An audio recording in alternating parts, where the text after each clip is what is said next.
Silêncio, de Edgar Allan Poe. Escuta, disse o demônio pousando a mão sobre a minha cabeça.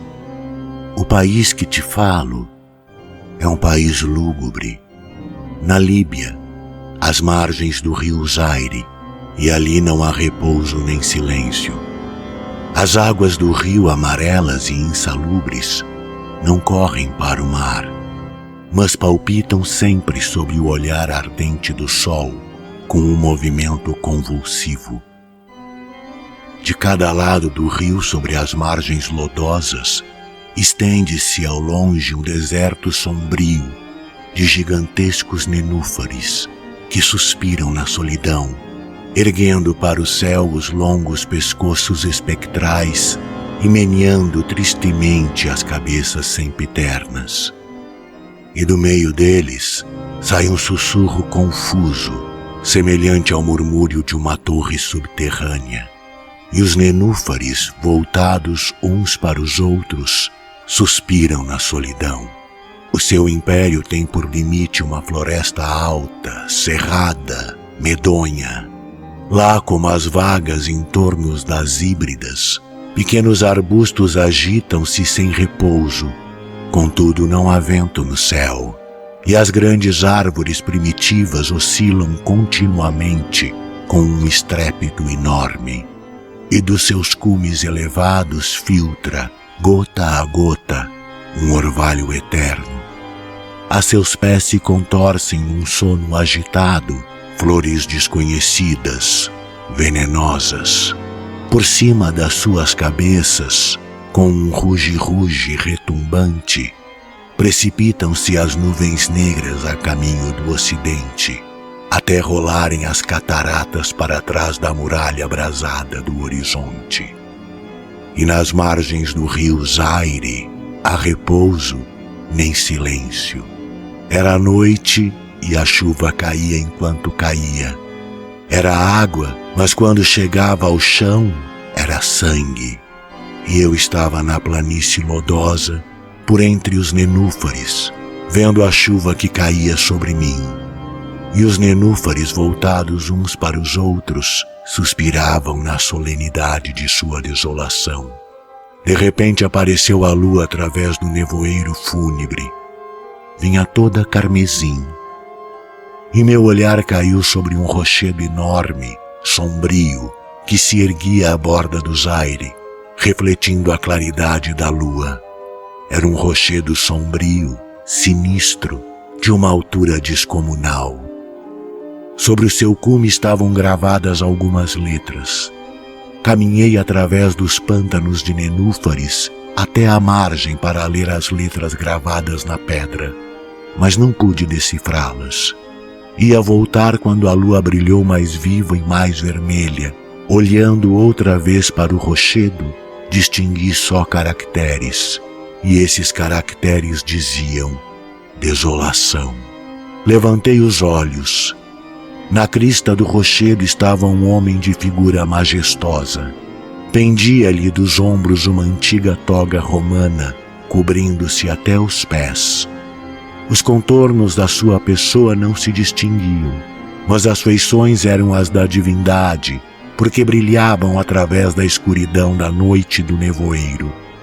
Tinha a fronte alta e pensativa, os olhos profundos e melancólicos. Nas rugas do semblante, lia-se as legendas da desgraça e da fadiga, o aborrecimento da humanidade e o amor da solidão. Escondi-me no meio dos nenúfares para ver o que aquele homem fazia ali. E o homem assentou-se no rochedo, deixou pender a cabeça sobre a mão e espraiou a vista pela soledade. Contemplou os arbustos buliçosos e as grandes árvores primitivas. Depois ergueu os olhos para o céu e para a lua carmesim. Eu observava as ações do homem escondido no meio dos nenúfares, e o homem tremia na solidão. Todavia, a noite avançava e ele continuava assentado sobre o rochedo. Então o homem desviou os olhos do céu para o rio lúgubre, para as águas amarelas do Zaire e para as legiões sinistras dos nenúfares. Escutou os suspiros melancólicos e as oscilações murmurantes. E eu espreitava sempre do meu esconderijo e o homem tremia na solidão. Todavia a noite avançava e ele continuava assentado sobre o rochedo. Embrenhei-me nas profundezas longínquas do pântano.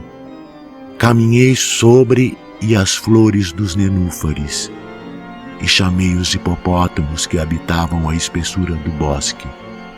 E os hipopótamos ouviram o meu chamado, e vieram os berremotes até o pé do rochedo, e soltaram um rugido medonho. E eu, escondido por entre os nenúfares, espreitava os movimentos do homem, e o homem tremia na solidão. Todavia a noite avançava e ele continuava assentado sobre o rochedo. Então invoquei os elementos e uma tempestade horrorosa, rosa, sobreveio. E o céu tornou-se lívido pela violência da tempestade. E a chuva caía em torrentes sobre a cabeça do homem. E as ondas do rio transbordavam, e o rio espumava enfurecido. E os nenúfares suspiravam com mais força. E a floresta debatia-se com o vento. E o trovão ribombava.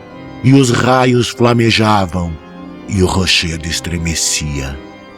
Irritei-me e amaldiçoei a tempestade, o rio e os nenúfares, o vento e as florestas, o céu e o trovão.